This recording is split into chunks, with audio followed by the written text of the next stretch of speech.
Hello everybody. आज की इस वीडियो में मैं डिस्कस करने जा रहा हूँ कुछ प्रीवियस ईयर के क्वेश्चंस और ये गेट एग्जाम के प्रोस्पेक्ट्स में मैं वीडियो अपलोड कर रहा हूँ। इसमें मैं गेट के क्वेश्चन सॉल्व करूँगा और जो ये बुक में जो प्रॉब्लम मैं डिस्कस करूँगा वो थर्मल स्टैटिस्टिकल फिजिक्स से प्रॉब्लम्स हैं और ऐसी प्रॉब्लम मैं डिस्कस करूँगा जिन पे क्वेश्चन रेगुलर पूछे जाते हैं और बताऊँगा कि किस तरीक़ा के क्वेश्चन आए हुए हैं और कैसे फर्दर आ सकते हैं। तो मुझे उम्मीद है कि काफ़ी इम्पॉर्टेंट वीडियो सिद्ध होगी और कंपटीशंस की दुनिया में जो स्टूडेंट प्रिपरेशन कर रहे हैं, गेट का एग्ज़ाम देने वाले हैं, उनको निश्चित तौर से बेनिफिट देगी। साथ साथ जो बाकी कम्पिटिटिव एग्जाम में नेट, बार्क, जेस, टिफर और बाकी IIT JEM के स्टूडेंट उनके लिए भी बेनिफिट देगी, क्योंकि जो मैं इसमें कंसेप्ट डिस्कस करूँगा सभी काफ़ी यूजफुल है। तो पहला क्वेश्चन जो मैं डिस्कस कर रहा हूँ इसमें 2010 से क्वेश्चन है। जो मैं पहला क्वेश्चन इसमें डिस्कस करूँगा, जो आ चुका है उसे भी डिस्कस करूँगा और कुछ जो फर्दर स्कोप है आने का वो भी मैं डिस्कस करूंगा, क्या क्या इस पे क्वेश्चन आ सकता है।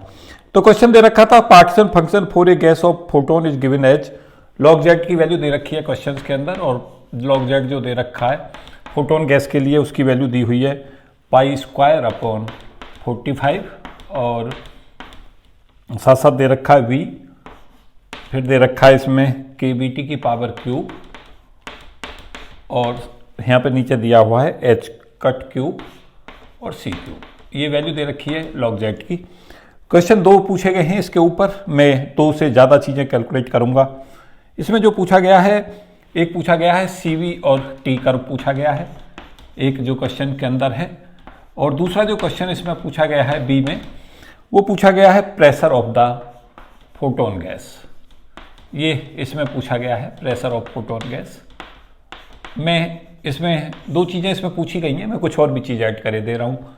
इसी में एक क्वेश्चंस में चाहूँगा एनर्जी आपको कैलकुलेट कराना और साथ साथ इसमें एंट्रोपी S कैलकुलेट कराना चाहूँगा।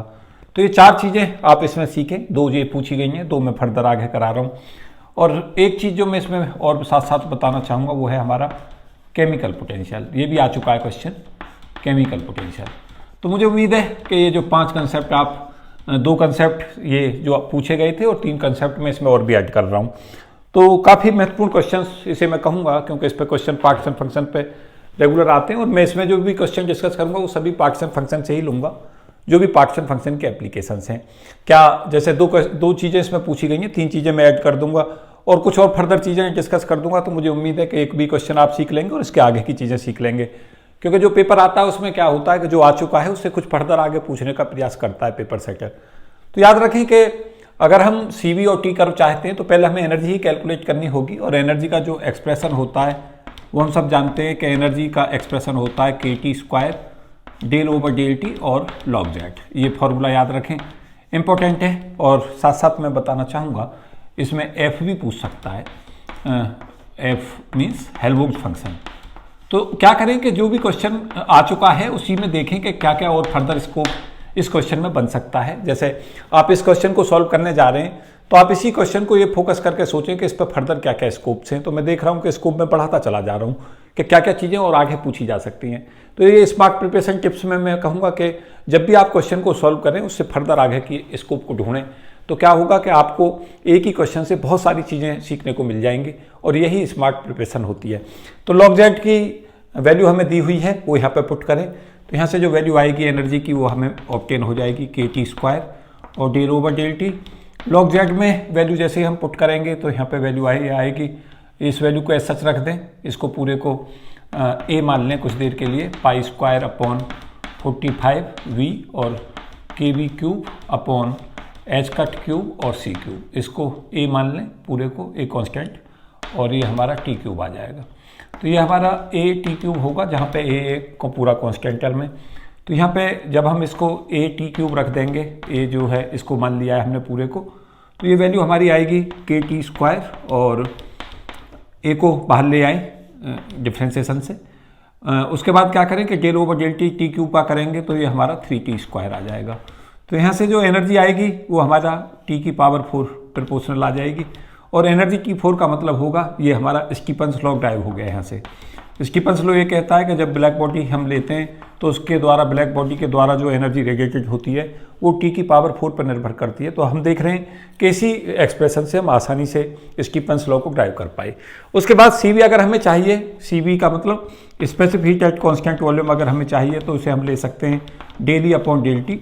तो डेली अपॉन डेल टी जैसे हम लेंगे तो T4 का डिफ्रेंसिएशन करेंगे टी के रेस्पेक्ट, तो ये हमारा टी क्यूब आ जाएगा। तो सी वी जो आएगा वो टी की पावर क्यूब पाएगा। तो यहाँ पे क्वेश्चंस एनर्जी की जो डिपेंडेंसी है वो हमारी आएगी टी की पावर 4 के ऊपर, और जब हमारी एनर्जी T4 पे आ रही है तो सी वी हमारा आ रहा है प्रोपोर्शनल टू टी क्यूब, क्योंकि सी वी जो होता है वो डेली अपॉन डेल टी होता है। Means 1 degree kelvin temperature rise करने के लिए जो हीट की रिक्वायरमेंट है वो सी वी कहलाती है कॉन्स्टेंट वॉल्यूम पे। तो यहाँ से हम निकाल पाएंगे। मुझे उम्मीद है कि डिपेंडेंसी दोनों आप देख पा रहे हैं। उसके अलावा अगर एनर्जी की एग्जैक्ट वैल्यू पूछता है तो यहाँ पे हम क्या करें, इस जो हमारे पास ये ए आ रहा है, जैसे यहाँ से जो वैल्यू आ रही है वो हमारी आ जाएगी यहाँ से 3a और टी की पावर 4। तो यहाँ पे देखें कि ए की वैल्यू को जो हमने यहाँ ए ले रखा है दिस वन, इसको यहाँ पे पुट कर दें तो एनर्जी जो है वो निर्भर करेगी, यहाँ पे वेरिएबल देखें क्या है, तो एनर्जी यहाँ पे निर्भर करेगी वॉल्यूम के ऊपर, और एनर्जी जो निर्भर करेगी वो टी की पावर 4 पर निर्भर करेगी। साथ साथ ये भी ध्यान रखें कि नंबर ऑफ फोटोन्स जो होते हैं इसके अंदर ब्लैक बॉडी में, वो नंबर ऑफ फोटोन्स वी पर निर्भर करते हैं और नंबर ऑफ फोटोन जो है वो टी क्यूब पर निर्भर करते हैं। तो ये डिपेंडेंसियों को ऑलवेज ध्यान रखें। जैसे आपसे कहेगा कि एक कंटेनर है और उस कंटेनर में कह देगा रेडिएशन है, यहाँ पे वॉल्यूम वी है, टेम्परेचर टी है। दूसरे में क्या कहेगा कि वॉल्यूम को बढ़ा देगा, ट्वाइस कर देगा, टेम्परेचर को भी 2T कर देगा, और पूछेगा कि बताएं कि नंबर ऑफ फोटोन इस वाली कैविटी के मुकाबले यहाँ कितने होंगे। तो जब वो हमें पता है कि number of photon in the cavity जो होते हैं ब्लैक बॉडी रेडिएशन के अंदर वो वॉल्यूम पर निर्भर करते हैं और टी की पावर क्यूब पर करते हैं, तो यहाँ से 2 ट्वाइस और ये 8 टाइम्स बढ़ाएगा तो हमें आंसर आसानी से पता चलेगा कि 16 टाइम्स बढ़ जाएगा। तो यहाँ पे क्वेश्चन बन सकता है, ये भी इंपॉर्टेंट है, ये भी इंपॉर्टेंट है, डिपेंडेंसियाँ इंपॉर्टेंट हैं, तो इसको बहुत अच्छे से तैयार रखें। और क्वेश्चन यहाँ से देखा जाता है रेगुलर इंटरवल पे, काफ़ी महत्वपूर्ण क्वेश्चन में से कहूँगा। इसके अलावा क्या करें कि ये 2 चीज़ें हमें पता चली, जैसे मैंने इसमें ऐड कर दिया है एक नंबर ऑफ फोटोन्स, तो ये वी पर निर्भर कर रहा है और नंबर ऑफ फोटोन्स जो है वो टी की पावर क्यूब पर निर्भर कर रहा है। अगर आप हमसे एफ कहता है हेल्महोल्ट्ज फंक्शन, तो वो हमारे लिए और भी ईजी होता है। मुझे उम्मीद है कि आप इनमें सीख रहे होंगे। आपको करना यही है कि जब क्वेश्चन को आप सॉल्व करें तो जो चीज़ आपसे पूछी गई है उसको तो कैलकुलेट करें ही, सीखें क्वेश्चन के अंदर, और सदा ये याद रखें स्मार्ट प्रिपरेशन टिप्स में कि आप उसके जितने भी एप्लीकेशंस आगे फर्दर बढ़ा सकते हैं, बढ़ाने का प्रयास करें। अगर आप बहुत सारे एप्लीकेशंस बढ़ा लेंगे तो आपको फिर क्वेश्चंस को सॉल्व करना, बाकी चीज़ें इजी पड़ेंगे। तो यहाँ पे मैंने देखा कि सी वी जो हमारा आ रहा था वो टी क्यूब आ रहा था, और जो कर्व है सी वी और टी का वो हम इजीली इसमें बता पाएंगे। 4 कर्व दे रखे थे, तो इस एक कर्व जो है इसमें अप्रोप्रिएट हो जाएगा। मैं कर्व बता रहा हूँ, उसको एक्सप्लेन कर देता हूँ कि कैसे हमारा होगा। ये हमारा इस तरीका का कर्व आ जाएगा, ये टी होगा इधर और इधर सी वी होगा। तो जैसे टेम्परेचर थोड़ा सा तेज़ी के साथ बढ़ेगा तो सी वी बहुत तेज़ी के साथ बढ़ेगा। तो देख रहे हैं हम सी वी बहुत तेज़ी से बढ़ रहा है जैसे जैसे टी बढ़ रहा है। तो ये सी वी और टी कर्व है, और मुझे उम्मीद है कि इसे मार्क करने में आपको दिक्कत नहीं आएगी। उसके बाद इसमें पूछा गया था कि प्रेशर बताएं, प्रेशर कैसे हम कैलकुलेट करें। तो प्रेशर कैलकुलेट करने के लिए हमें जो क्वेश्चन के अंदर जाना पड़ेगा, प्रेशर के लिए कैलकुलेट करने के लिए हमें जो कैलकुलेट करना पड़ेगा वो एफ चाहिए, क्योंकि प्रेशर हम इस फॉर्मूले से कैलकुलेट करते हैं। मैं थोड़ा सा ब्रीफ आइडिया आपको दे रहा हूँ। एफ की जो वैल्यू होती है वो U माइनस टी एस होती है। U जहाँ पे एनर्जी है, टी टेम्परेचर है, एंट्रोपी है, तो डी एफ जो होगा, एफ यहाँ पे हेल्महोल्ट्ज फंक्शन कहलाता है, तो डी एफ की वैल्यू यहाँ से आ जाएगी हमारी D you minus T D S minus S D T. D you की जगह पे फर्स्ट और सेकेंड लॉ अप्लाई करके इसको डी यू को लिख लें, T D S minus P D V minus T D S minus S D T. तो यहाँ से हमारे जो 2 टर्म है वो ये कैंसिल हो जाएंगी, और प्रेशर यहाँ से हमें कैलकुलेट हो जाएगा। प्रेशर की वैल्यू होगी minus del F upon del V. इसको ऑलवेज याद करके जाएं, और प्रेशर जो होगा minus del F upon del V वो होगा कांस्टेंट टी के ऊपर, और एस जो होगा एंट्रोपी उसकी वैल्यू होगी minus del F upon del T. इस तरीका से ले ले, और यहाँ पे जब एस निकाल रहे हैं तो वी को कांस्टेंट रखें जिससे ये टर्म 0 हो जाए। तो ये हमारा जो कांस्टेंट यहाँ पे हमें लेना होगा वो वी लेना होगा। तो ये दोनों फॉर्मूले याद रखें। और एफ अगर हमसे पूछता है हेल्महोल्ट्ज फंक्शन, तो एफ की वैल्यू यहाँ से सिंपली कैलकुलेट हो जाएगी माइनस के टी लॉग जेड। तो यहाँ पे लॉग जेड की वैल्यू पुट कर दें, ये हमारी वैल्यू आ जाएगी एफ बराबर माइनस के टी, और लॉग जेड की वैल्यू है जो क्वेश्चन में दे रखी है उसे लिख लें, ये हमारी आ जाएगी ए टी क्यूब। ए मैंने ये मान रखा है पूरा, ये यहाँ पे दिखा रखा है, दिस इज ए। और यहाँ से देखेंगे हम तो ये वैल्यू हमारी आएगी यहाँ से -a k और T4, ये वैल्यू आ जाएगी हमारी f की। f के बाद जैसे ही f में हम देख रहे हैं n नहीं आ रहा है, क्योंकि यहाँ पे n का मतलब number of photons in the cavity पर निर्भर नहीं कर रहा है f। तो केमिकल पोटेंशियल का भी फॉर्मूला याद रखें, म्यू जो होता है वो हमारा होता है chemical potential del f upon del n। तो केमिकल पोटेंशियल यहाँ से क्योंकि एफ एन का फंक्शन नहीं है तो यहाँ से केमिकल पोटेंशियल की वैल्यू 0 होगी। 2 बार क्वेश्चन ये गेट में आ चुका है कि chemical potential of photon gas कितना होता है। तो याद रखें कि केमिकल पोटेंशियल होता है फोटोन गैस के लिए वो 0 होता है। तो केमिकल पोटेंशियल पूछता है तो 0 मार्क करें, 2 बार क्वेश्चन देखा गया है। एफ की डिपेंडेंसी कहता है तो T4 पे मार्क करें। और याद रखें कि जितनी भी हमारी ये 4 टर्म्स हैं FUGH, ये चारों एनर्जी की टर्म रखते हैं, इनकी सब जो है T⁴ पे ही यहाँ डिपेंड करती हैं इसके अंदर।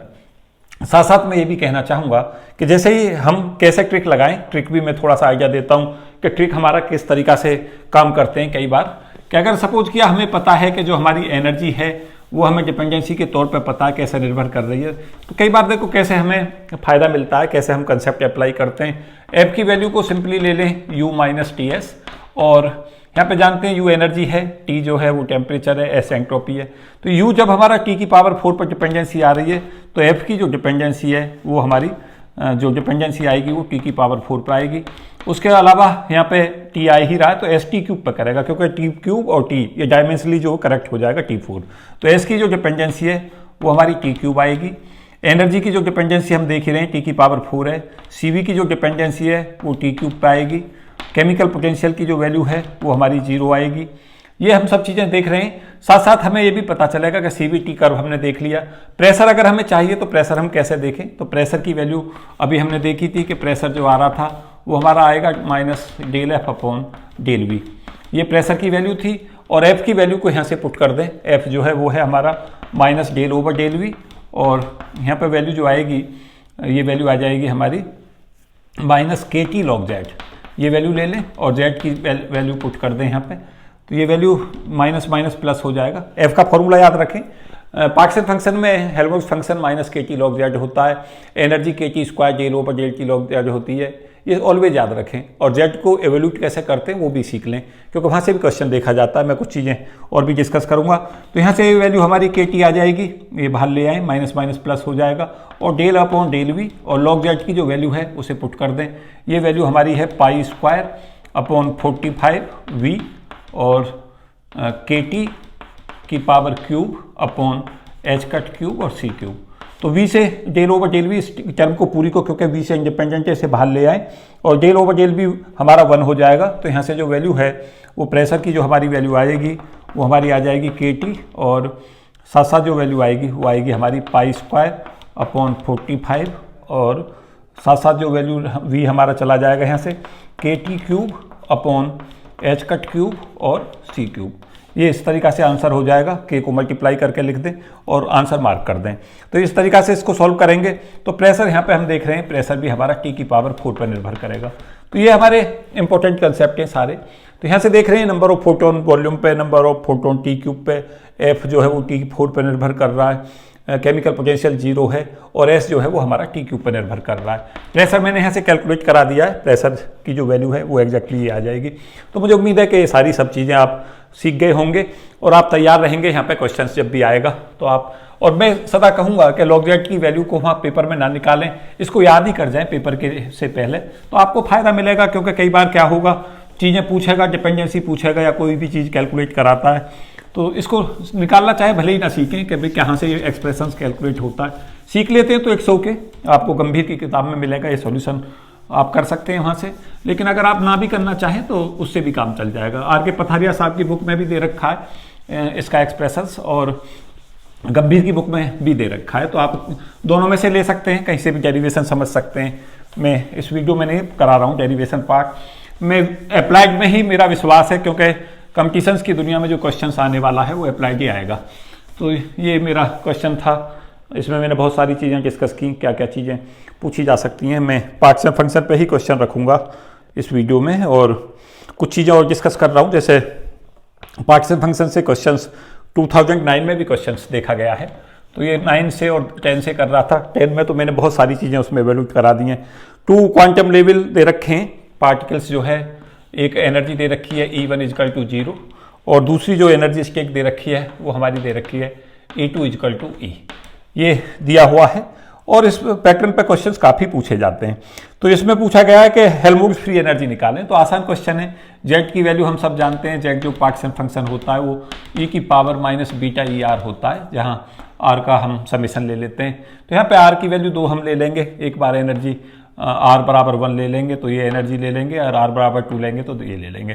तो जेड हमारा यहाँ से ईजिली इवैल्यूएट हो जाएगा, e की power minus beta into 0 plus e की पावर माइनस बीटा इंटू ई।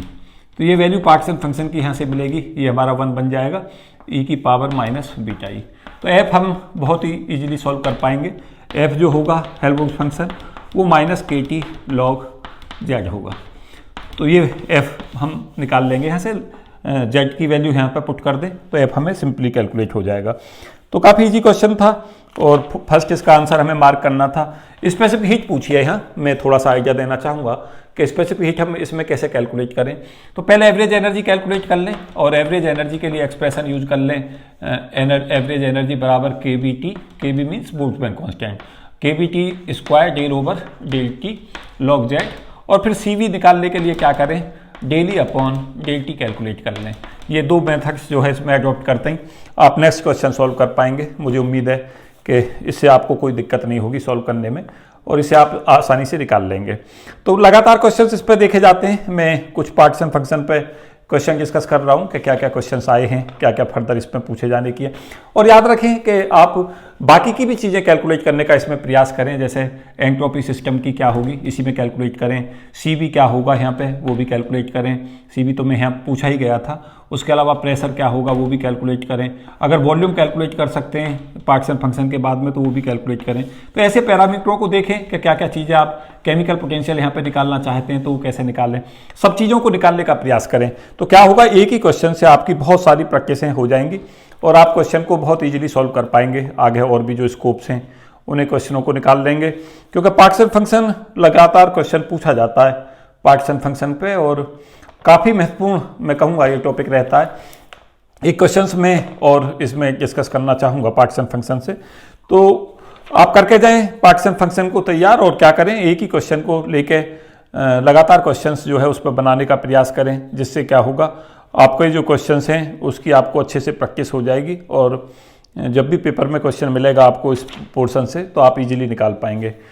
एक क्वेश्चंस और मैं बता देता हूँ कि पार्टिशन फंक्शन का हम किस तरीक़ा से एप्लीकेशंस, क्योंकि बहुत क्वेश्चन मैं देख रहा हूँ पेपर का एनालिसिस करते समय पे। तो एक क्वेश्चन जो पार्टिशन फंक्शन में और प्रोबेबिलिटी का कंसेप्ट पर बेस आया है वो 87-88 है इस पेपर में और ये 2004 का एक क्वेश्चन है, उसे भी मैं डिस्कस कर रहा हूँ। और कुछ और चीज़ें स्टैटिस्टिकल मैकेनिक्स में अप्लाइड में बताऊँगा कि क्या क्या चीज़ें और इसमें पूछी जा सकती हैं और क्या क्या चीज़ें आती रही हैं। आप करना आपको क्या है कि जब भी क्वेश्चन आप सॉल्व करें तो सदा एक ही काम करें कि जो क्वेश्चन में पूछा गया है उसे भी निकाल लें पेपर के सॉल्व करते समय पे, और उसके आसपास जो भी चीज़ें आप उससे निकाल सकते हैं। जैसे एक हमारे पास जेड हमने किसी सिस्टम का कैलकुलेट कर लिया है, तो फिर ये ध्यान रखें कि बाकी के पैरामीटर्स, चाहे वो यू है, एनर्जी है, चाहे एफ है, चाहे जी है, चाहे एच है, गिब्स एनर्जी, हेल्महोल्ट्ज़ फंक्शन, और ये सभी जो चीज़ें हैं, एंथैल्पी, सब चीज़ें कैलकुलेट करें उस सिस्टम से, तो आपको क्वेश्चन में फिर राहत रहेगी, आप इजीली कर पाएंगे। एक क्वेश्चन जो मैं देख रहा हूँ कुछ पार्टिशन फंक्शन का ही क्वेश्चन है ये भी। क्वेश्चन में क्या कहा है कि ये क्वेश्चन दिया हुआ है गेट 2004 का। मैं पार्टिशन फंक्शन पे ही क्वेश्चन डिस्कस कर रहा हूँ आज की इस स्टैटिस्टिकल वीडियो में, और फिर कुछ छोटे छोटे कंसेप्ट भी बता दूंगा आपको। तो 3 स्टेट दे रखी हैं, माइनस E0 दे रखा है, 0 दे रखा है और E0 दे रखा है।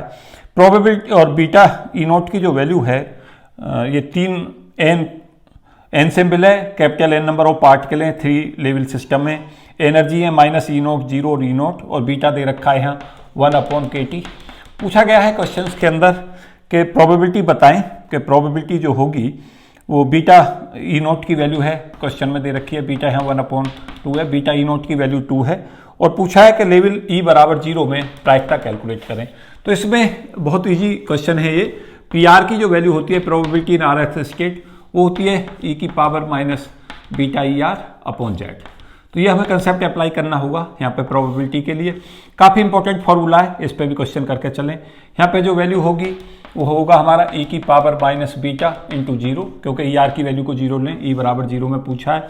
और यहाँ पे जेड निकाल लें, पार्टीशन फंक्शन 3 स्टेटों का। तो इसके लिए जो जेड होता है मैं अभी पीछे बता भी रहा था, पार्टीशन फंक्शन हमारा रहता है e की power minus beta E R, और आर का यहाँ पे हम समेशन लेते हैं। तो आर की वैल्यू को एक बार रखते हैं, वैल्यू को इसके करस्पॉन्डिंग ले लें स्टेट के, एक बार इसके करस्पॉन्डिंग और एक बार इसके करस्पॉन्डिंग।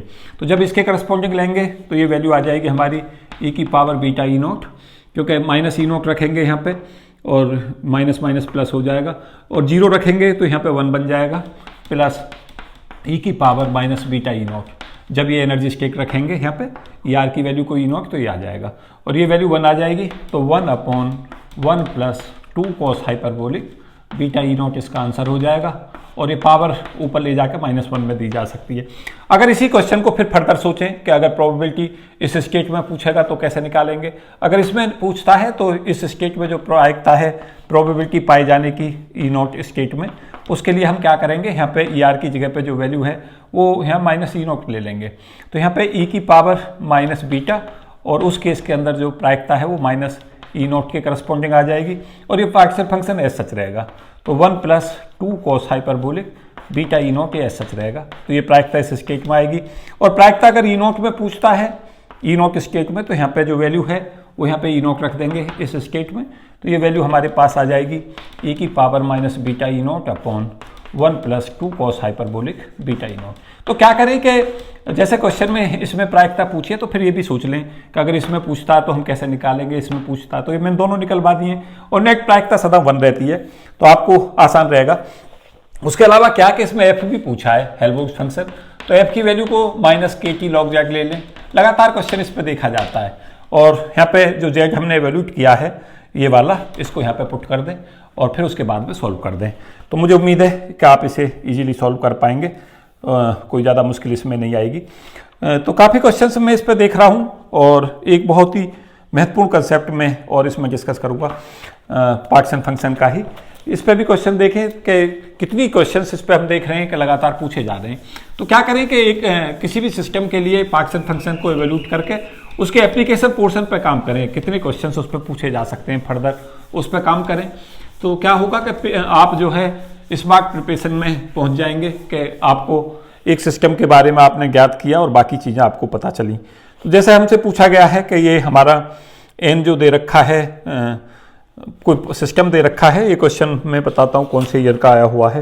ये 2003 से क्वेश्चन था जो मैं अभी डिस्कस करूँगा।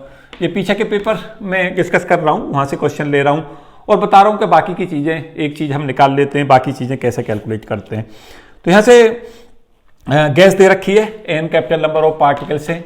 उसके अलावा उसमें बता रखा है कि वॉल्यूम v है, टेम्परेचर इसमें T दे रखा है, और पार्टीशन फंक्शन जो लॉगरिथम में दे रखा है। लॉग में देने का जो फायदा होता है वो ये रहता है कि जो एक्सप्रेशंस हैं वो सब लॉग के ही अप्लाई करने के बाद में सॉल्व होते हैं। तो यहाँ पे जो वैल्यू दे रखी है वो दे रखी है n log, और साथ साथ जो वैल्यू दी है वो दे रखी है v - bn, और ये दे रखा है kVt की पावर 3/2, ये दे रखा है। मैं बहुत ज़्यादा समय ले चुका हूँ इसको, इस तरीक़ा के क्वेश्चनों पे, तो थोड़ा सा आइडिया दे देता हूँ आप कैसे इसे सॉल्व करेंगे। प्रेशर पूछा है तो प्रेशर की वैल्यू को सिंपली हम लेंगे -∂F/∂V। अभी मैंने बताया था कि प्रेशर हम कैसे कैलकुलेट करते हैं। तो F की वैल्यू को यहाँ से ले लेंगे -kT log z। तो क्या करेंगे कि F निकाल लेंगे पहले। अगर जैसे इसी क्वेश्चन में F पूछता तो F बराबर -kT log z ले लेते, और log z हमें दे रखा है यहाँ पुट कर देते, तो F पता चल जाता। उसके बाद अगर वो प्रेशर पूछता है तो प्रेशर को कैलकुलेट करने के लिए -∂F/∂V करेंगे, पहले F यहाँ से ले लेंगे और प्रेशर को कैलकुलेट कर लेंगे।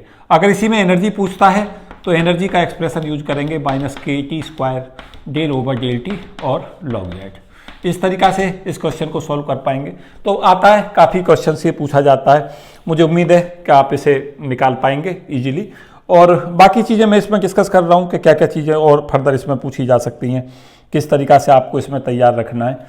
तो जो आंसर इसके आ रहे हैं वो आंसर भी मैं बता दे रहा हूँ कि जो आंसर्स यहाँ पे निकल के आएंगे। एनर्जी का तो जो 3/2 nkt यहाँ से कैलकुलेट हो जाएगा, एनर्जी जो आएगी वो 3/2 nkt आएगी, क्योंकि आइडियल गैस की के लिए पार्टीशन फंक्शन है। और प्रेशर का फॉर्मूला यहाँ से हम कैलकुलेट करके देखें क्या आएगा, तो होमवर्क में निकाल के बताएं मुझे, मार्क करें क्या इसमें प्रेशर की वैल्यू इवोल्यूट हो रही है। सी भी अगर इसी में पूछता है कि स्पेसिफिक हीट कैलकुलेट करें तो आप इजीली कैलकुलेट कर लें, एनर्जी आपको पता है कि 3/2 NKT आ रही है। सी भी अगर वो पूछता है तो CV के लिए क्या करें, डेली अपॉन डेल्टी कैलकुलेट कर लें तो 3/2 NK आएगा। एक दो कंसेप्ट जो बहुत ही ज़्यादा फ्रीक्वेंटली इसमें पूछा जाता है, मैं उन्हें भी डिस्कस करना चाहूँगा।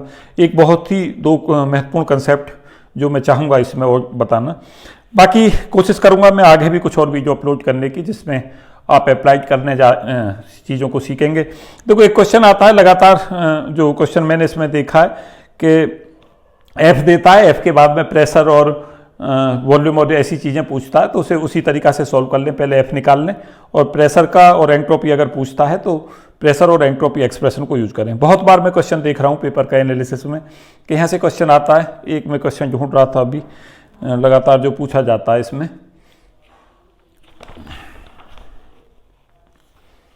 काफ़ी क्वेश्चंस जो है रिपीट होते हैं इसमें। मैं दो कंसेप्ट और अभी इसमें डिस्कस करूंगा आपके लिए।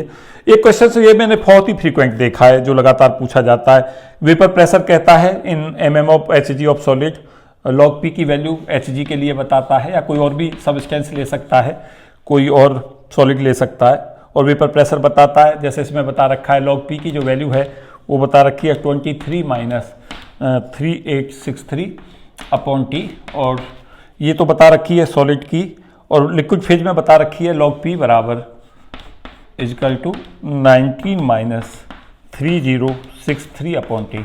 इसमें क्या पूछता है कि कई बार पूछ लेता है कि आप क्वेश्चन के अंदर ट्रिपल पॉइंट निकालें, तो ट्रिपल पॉइंट जब भी निकालें तो याद रखें कि log P की वैल्यूओं को जो दोनों तरफ से आ रही हैं उनको इक्वल कर दें, इसको इसके इक्वल करके T कैलकुलेट कर लें। और अगर प्रेशर पूछता है ट्रिपल प्रेशर, तो जो T इन दोनों को इक्वल करने के बाद आता है उसको कोई सी भी इक्वेशन में पुट कर दें और पहले log P कैलकुलेट कर लें और फिर उसका एंटी लॉग ले लें।